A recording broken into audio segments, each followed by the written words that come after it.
যে মায়ের পেটে ছিল যে এই ছেলে গর্বে, একবারও চিন্তা করে না সেই ছেলে যে আমি ছিলাম আমার মায়ের গর্বে।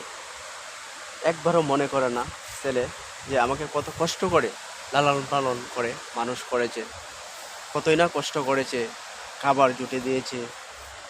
যে মা বাবাকে এত কষ্ট দেব কি কারণ?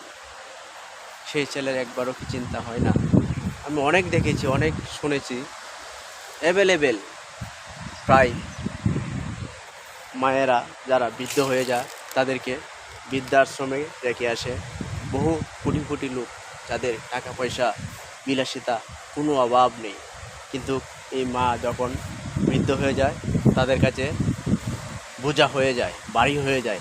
তারা কি করে তাদের সুখের জন্য, তাদের সুখ বিলাসিতা করার জন্য, মানে তারা কি করে মাকে বৃদ্ধাশ্রমে রেখে আসে। ভাই, এই ভুলটা কখনো করবেন না। এই ভুলটা করলে আপনার জীবনে কখনো সফলতা আসবে না, আর আপনি মৃত্যুর পরেও সুখ পাবেন না। আজকে আপনি আপনার মায়ের সঙ্গে এই ব্যবহারটা করতেছেন, কাল আপনার ছেলে আপনার সঙ্গে করবে। এটাই বাস্তবতা, মনে রাখবেন ভাই।